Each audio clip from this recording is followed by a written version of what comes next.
Online गेम्बलिंग कहता online जुगार के सट्टाનો મામલો હવે લોકસભામાં પણ ગાજ્યો છે ત્યારે જોવાનું છે કે હવે રાજ્ય સરકાર નિંદરમાંથી ઉઠે છે કે કેમ।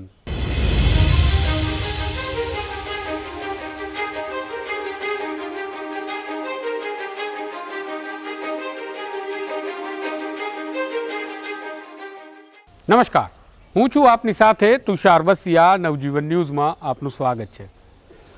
છેલ્લા ઘણા વખતથી નવજીવન ન્યૂઝ દ્વારા ઇન્વેસ્ટિગેટિવ અહેવાલો પ્રસિદ્ધ કરવામાં આવી રહ્યા છે ઓનલાઈન ગેમિંગ કહેતા ઓનલાઈન સટ્ટો કે જુગારને લઈ। સાથે જ નવજીવન ન્યૂઝે પુરાવા સાથેના ઘણા અહેવાલો પણ પ્રસિદ્ધ કર્યા, સાથે જ પોલીસ અધિકારીઓ સાથે પણ વાત કરી, પરંતુ કાયદાની જોગવાઈ નહીં હોય આ પ્રકારની કાર્યવાહીઓ કદાચ નહીં થતી હોય। સાથે જ અમને જાણવા મળ્યું એ પ્રમાણે કે રાજ્ય સરકારનો કાયદો હાલ પૂરતો નથી। સાથે જ અમને જાણવા મળ્યું એ પ્રમાણે કે રાજ્ય સરકારનો કાયદો હાલ પૂરતો નથી ઓનલાઈન ગેમ્બલિંગને નાથવા માટે। વળી આઈટી એક્ટ જેવી જોગવાઈઓમાં પણ ઓનલાઈન ગેમ્બલિંગ માટે કોઈ જોગવાઈ કરવામાં નથી આવતી, માટે આ પ્રકારના આરોપીઓ બેફામ બની ખુલ્લા સાંઢની માફક આપણા બાળકોને ઓનલાઈન સટ્ટાનો શિકાર બનાવે છે। આ કંપનીઓ અને જુગારના આકાઓ એટલા મોટા છે કે તેઓ જાહેર માધ્યમો અને વિશાળ અખબારોને પણ પ્રથમ પાનાની જાહેરાતો આપી સાથે રાખે છે। આ પ્રકારની જાહેરાતોના કારણે બાળકો ભરમાય છે અને બાદમાં ભેરવાય છે સટ્ટાની આ દુનિયામાં। ઘર ખાલી થાય છે, લોકોમાં દેણું થાય છે અને બાદમાં આત્મહત્યા સુધીના સવાલો પેદા થાય છે। આ મુદ્દો જ હવે જાગ્યો છે લોકસભામાં અને સવાલો થયા છે સરકારને।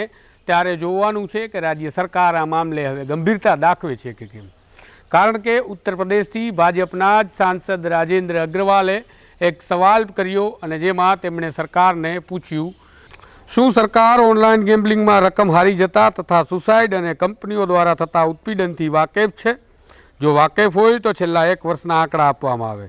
સાથે જ તેમણે પૂછ્યું હતું કે શું સરકારે ઓનલાઈન ગેમ્બલિંગ સાથે સંકળાયેલી કોઈ કંપનીઓને નોટિસ ઇસ્યુ કરી છે કે કેમ, અને સરકાર ઓનલાઈન ગેમ્બલિંગ અને ગેરકાયદેસર બેટિંગ મામલે કોઈ કડક કાયદો લાવવાની દરખાસ્ત લાવવાની છે કે કેમ। ભાજપના જ સાંસદે પૂછેલા સવાલના જવાબમાં ઇલેક્ટ્રોનિક્સ એન્ડ ઇન્ફોર્મેશન ટેકનોલોજીના મંત્રી અશ્વિની વૈષ્ણવે શું જવાબ આપ્યો અને શું ચર્ચા થઈ એ જુઓ। माननीय मंत्री जी ने बहुत विस्तार से उत्तर दिया है, पर मैं जरा इस संबंध में जानना चाहता हूं कि बहुत बार इस प्रकार के जो सट्टेबाजी है या जुआ है वो अवैध नहीं होता है, वो बाकायदा मान्यता प्राप्त है। और जैसा बताया भी है माननीय मंत्री जी ने कि प्रदेश की सरकारों को इस संबंध में अधिकार प्राप्त है, लेकिन बहुत बार ऐसा होता है, मेरे खुद के संज्ञान में है, कि इसके आकर्षण में फंस करके कोई बड़े बड़े जो स्टार हैं विभिन्न क्षेत्रों के, क्रिकेट के, फिल्म के इत्यादि इत्यादि इसका प्रचार करते हैं, तो उसके आकर्षण में फंस करके, लत में फंस करके नौजवान पीढ़ी भी इस जुए के अंदर इन्वॉल्व हो जाती है और बाद में निराश होकर वो आत्महत्या का इस प्रकार का कदम उठाती है। मेरा ये प्रश्न है, मैं जानना चाहता हूं कि बेशक वो साइबर अपराध के अंदर न भी आता हो, तो क्या इस प्रकार की कोई गणना, क्या कोई हिसाब कोई रखने की कोशिश है कि इस प्रकार के डिप्रेशन में जाकर के जो आत्महत्या करते हैं उनका कोई आंकड़ा सरकार के पास है? अध्यक्ष जी, ऑनलाइन गैम्बलिंग और इलीगल बैटिंग का विषय बहुत ही महत्वपूर्ण विषय है। आज हमारे सामाजिक परिस्थितियों में जिस तरह से डिजिटल का प्रभाव है उसके बहुत सारे फायदे हैं और कई नुकसान भी हैं। उन नुकसानों में से एक ये भी है, हमारी जो संवैधानिक व्यवस्था है इस कॉन्स्टिट्यूशनल स्ट्रक्चर में as per the 7th schedule list 2 betting और गैम्बलिंग स्टेट लिस्ट में आता है। करीब 19 स्टेट्स और यूटीज ऐसे हैं जिन्होंने जो पब्लिक गैम्बलिंग एक्ट था उस एक्ट की जगह नए अपने खुद के एक्ट बनाए, और करीब 17 स्टेट्स हैं जो कि पब्लिक गैम्बलिंग एक्ट के अंदर मॉडिफिकेशन करके आज गैम्बलिंग ऑनलाइन वाले गेमिंग और गैम्बलिंग को दोनों को रेगुलेट करते हैं। अनफॉर्चुनेटली डिजिटल की दुनिया में स्टेट की बाउंड्रीज का कोई मीनिंग नहीं रहता है, इसीलिए इस पूरे कॉम्प्लेक्स विषय को किस तरह से आगे लेके जाएं। अच्छा, इसमें कोर्ट्स का भी बहुत सारे अलग अलग कोर्ट्स ने अलग अलग इंटरप्रिटेशन दिया है। एक ही गेम को किसी कोर्ट ने कहा कि ये गेम ऑफ चांस है, कोई दूसरा कोर्ट कहता है ये गेम ऑफ स्किल है। बहुत कॉम्प्लेक्सिटी को ध्यान में रखते हुए एक इंटर मिनिस्टेरियल टास्क फोर्स बनाई उसने सारे के सारे स्टेक होल्डर्स के साथ डिस्कशन किया। डिस्कशन करने के बाद में एक क्लियर डिसीजन लिया गया कि सेंटर के लेवल पे भी एक रेगुलेशन की जरूरत है अध्यक्ष जी। इसीलिए अभी हाल ही में इंटरमीडिएरी रूल्स के अंतर्गत ऑनलाइन गेमिंग के लिए एक फर्स्ट स्टेप लिया गया है रेगुलेशन का, और इसका सोसाइटी पे क्या इम्पैक्ट पड़ता है सरकार उसके बारे में सजग है। और मैं रिक्वेस्ट करूंगा cutting across the political parties इस पे कंसेंसस बनना चाहिए कि इस एंटायर सेक्टर को कैसे रेगुलेट किया जाए। લોકસભામાં આ સવાલ બાદ પેટા સવાલો પણ પેદા થયા અને એ પણ તમારે જોવા જોઈએ અને તે મામલે પણ અશ્વિની વૈષ્ણવે જવાબ આપ્યો, જેમાં તેમણે પણ સ્વીકાર કર્યો કે માનું છું કે આ પ્રકારના કેન્દ્રીય વિભાગના કાયદાની પણ જરૂર છે, કારણ કે રાજ્યની જવાબદારી છે કે આ કાયદા બનાવવામાં આવે, રાજ્ય પાસે સત્તા છે, કાયદો બનાવવામાં આવે અને બંધારણની જોગવાઈ રાજ્યને આ પ્રકારનો કાયદો લાવવા માટે છૂટ આપે છે। પરંતુ ડિજિટલ યુગમાં રાજ્યની સરહદોની કોઈ મર્યાદા સીમિત નથી હોતી, માટે કેન્દ્ર સરકારે પણ સજાગ બની ઓનલાઈન બેટિંગ અને ગેમ્બલિંગને નાથવા માટે કાયદો બનાવવો જોઈએ। આ તેમના શબ્દો હતા। પેટા સવાલમાં ફરી તેમણે શું જવાબ આપ્યો તે જુઓ। माननीय अध्यक्ष जी, मेरा दूसरे सप्लीमेंट्री जो मैं पूछना चाह रहा था उसका उत्तर पहले सप्लीमेंट्री के अंदर ही लगभग आ गया है। मैं ये जानना चाहता हूं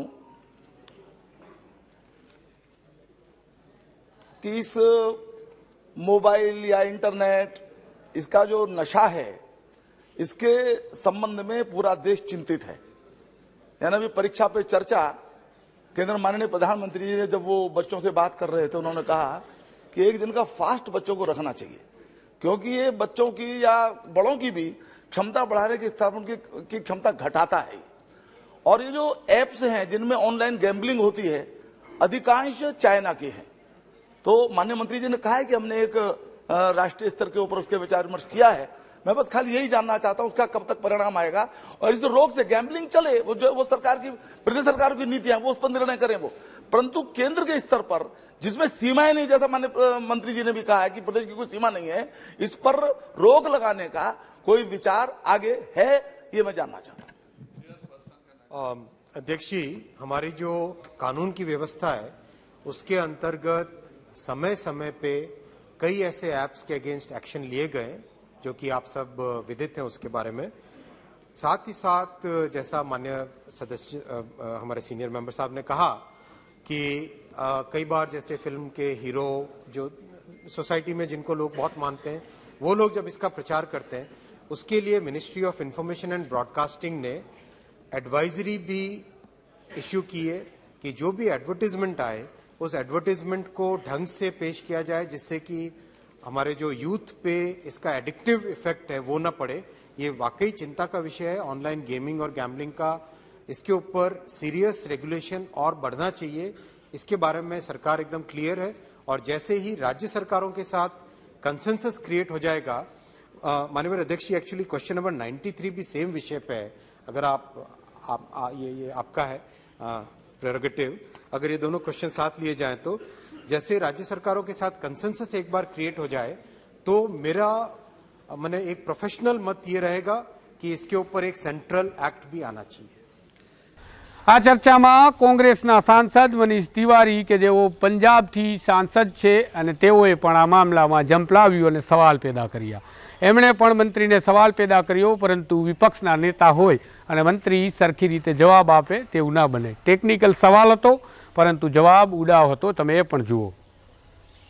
Mr. Speaker, sir, there is an inherent contradiction between the minister's answer to Lok Sabha and the actions of his ministry.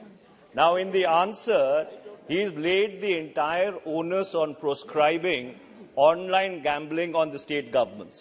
You know, he's quoted articles of the Constitution, entry 34 of the state list. He's quoted Article 162.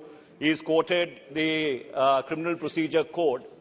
Now, my question is that if proscribing online gaming is the responsibility of the state governments, which even the Law Commission in its 2018 report alludes to, then how is it that your ministry has issued draft rules You know, the last date was 25th of January in order to proscribe online gaming. Where, from which entry in the union list do you actually draw the authority then to issue those draft rules if the entire responsibility falls to the remit of the state government? And may I, Mr. Speaker, sir, with your permission, also add, if you read the definition of online gaming in the draft rules, that is QA, there is no distinction between online gaming and online gambling. So therefore, either government needs to tell this House that it does not have the powers under the Constitution to do it, or the government needs to make it very clear under which entry of the union list it is drawing the power. And number two, Mr. Speaker, sir, you've issued the draft rules. But even in the draft rules, the fundamental issue that you alluded to earlier in your answer, how do you make a distinction between a game of skill and a game of chance has not been answered. माननीय अध्यक्ष जी,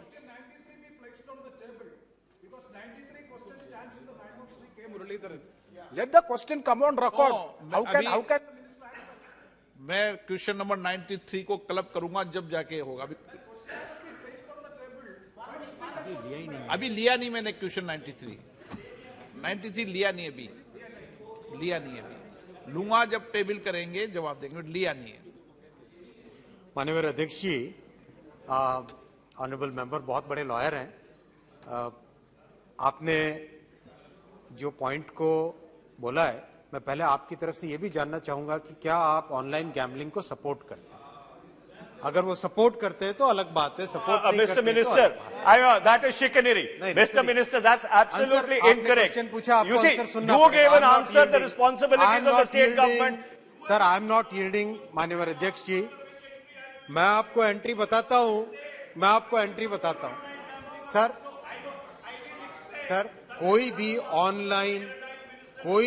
online activity, कोई भी online application है, that application is also gets qualified as an intermediary, intermediary के लिए IT act के तहत जितने भी इंटरमीडियरी रूल्स बने, we have basically amended the intermediary rules to bring online games in it. Where is the constitutional prowess for that? Constitutional authorization comes through the entry number 31, which is communications, post, telegraph, and any other forms of communication under which the IT Act has been made. Second, entry 42, which is interstate. मेरी बात तो सुनो यार, आप पूरी बात सुनो ना। देखिए वकील साहब, आप उनकी बात नहीं सुनो, आप तो जवाब दो। Inter state trade and commerce is entry number 42। Sir, this is a very very complex subject. इस सब्जेक्ट में कोर्ट्स भी आज एक ही विषय पे अलग अलग कोर्ट्स अलग अलग इंटरप्रिटेशन कर रहे हैं। इस विषय की दुनिया में अगर आप देखेंगे, all over the world people are grappling what is the right way to regulate it. ऐसे में government is taken the right first step by treating the online gaming apps and websites as intermediaries and brought them under the first step of regulation under the Intermediaries Act.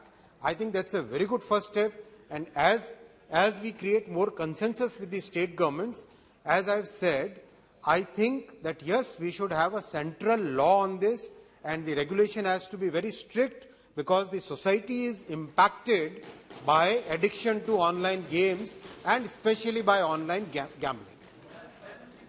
આ ઉપરાંત ડીએમકેના સાંસદ T સુમથીએ પણ સવાલ પેદા કર્યા અને તેમણે પણ ઓનલાઈન ગેમ્બલિંગ બાબતે તામિલનાડુમાં કેટલા મોત થયા એ બાબતનો સવાલ પેદા કર્યો। તેમણે એ પણ જણાવ્યું કે તામિલનાડુમાં રાજ્ય સરકાર કાયદો તો લાવી છે, પરંતુ હજુ લાગુ કરવાનો બાકી છે। વિધાનસભામાંથી પ્રસ્તાવ પારિત થયો છે, લાગુ કરવાની રાહ છે કે ક્યારેક बिल हवे कायदो बनीने आवे अने राज्य लागू करे। T Sumati. Thank you very much, Speaker, sir. As has been rightly pointed out by the Union Minister that there should be consensus with the state government, I would like to draw an attention. Sir, the Tamil Nadu Prohibition, Online Gambling and Regulation of Online Games Bill 2022 stays with the present Governor, Honorable Thiru R. N. Ravi, awaiting assent. Over 40 youths have died so far in Tamil Nadu since the gaming ban bill was not passed in assembly but waiting for the assent. Now my question is, how does the government propose to ensure that the bill actually ends up seeing the light of the day? Does it also intend to ensure that other states also bring up their own legislations until the common legislation is brought forth by the union government? Thank you. Honorable Speaker, sir, already 19 states and UTs have passed their own laws. 17 states have actually amended the Public Gambling Act and introduced the online gambling elements within that Public Gambling Act. If there is something which is happening in a particular state, I don't think this House should be commenting on that. We should, what my point is that we as very responsible lawmakers should come with a consensus, and we should then have a central act which basically has been created, has been drafted in consultation with everybody, and that central act should be effectively regulating the online games and online gambling. આ સ્થિતિ ત્યાંની છે, તેઓને ત્યાં પણ મોટી સમસ્યા છે કે યુવાનો આત્મહત્યા તરફ પણ દોરાય છે કારણ કે દેવામાં ગરકાવ થાય છે ઓનલાઈન ગેમિંગ અને ગેમ્બલિંગના કારણે. આ સમસ્યા માત્ર ભારતની નથી, વિશ્વભરની છે, પરંતુ ભારત કોઈ પણ સજ્જડ પગલાં લેતું નથી અને રાજ્ય સરકારની જવાબદારી હોવા છતાં પણ ક્યારેય આ પ્રકારના કાયદાની જોગવાઈ કરવામાં આવતી નથી. નવજીવન ન્યૂઝે વારંવાર આ સવાલ પેદા કર્યો છે પોલીસ અધિકારીઓ સમક્ષ, પીઆઈબી સમક્ષ પણ, કારણ કે અખબારોમાં આવતી જાહેરાતો પણ પીઆઈબીની હેઠળ આવે છે, પરંતુ કોઈ ફરિયાદ નથી, કોઈ કાયદાની જોગવાઈ મુજબ કાર્યવાહી નથી. અધિકારીઓ અધિકારીની રીતે છે, સરકાર સરકારની રીતે, અને સટ્ટા માફિયાઓ બેફામ બન્યા છે તેનો પુરાવો અમદાવાદ ક્રાઇમ બ્રાન્ચની જ તપાસ આપે છે કે જેમાં 1400 કરોડ રૂપિયાના હવાલા, સટ્ટાના પૈસા હવાલા મારફતે દુબઈ ગયા રાકેશ રાજદેવના. રાકેશ રાજદેવ ગુજરાતનો જ નહીં પરંતુ દેશનો સટ્ટા કિંગ છે અને માનવામાં આવે છે વિશ્વમાં તેને અનેક દેશમાં પોતાની સંપત્તિઓ વસાવી છે. મુસ્લિમ રાષ્ટ્રમાં પોતાના પૈસા ઘસડી રહ્યો છે રાકેશ રાજદેવ. આ બાબતો ચાળી ખાય છે કે ગુજરાત સરકારને નીરસ છે. ગુજરાત સરકાર પાસે આ બાબતનો કાયદો બનાવવા માટે કોઈ જોગવાઈ છે જ નહીં, અથવા તો તેઓ ઈચ્છતા જ નથી કે જોગવાઈ બને. જો જોગવાઈ બનાવવાની ઈચ્છા ન રાખતા હોય ત્યારે રાજનેતાઓ પર સવાલ પેદા થવો વ્યાજબી છે કે શું આ બાબતમાં ક્યાંય નેતાઓ પણ સંડોવાયેલા છે? શું આ 1400 કરોડ માત્ર આટલી જ રકમ હશે? ઘણા નેતાઓ છે, ઘણા સટ્ટા કિંગ છે અને સંપર્કમાં હોવાની વાતો પણ છે.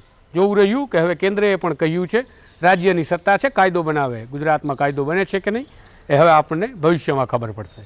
આ પ્રકારના સમાચાર અહેવાલો મેળવતા રહેવા માટે નવજીવન ન્યૂઝની અમારી આ ચેનલને તમે લાઇક અને સબસ્ક્રાઇબ કરવાનું ભૂલશો નહીં. નમસ્કાર.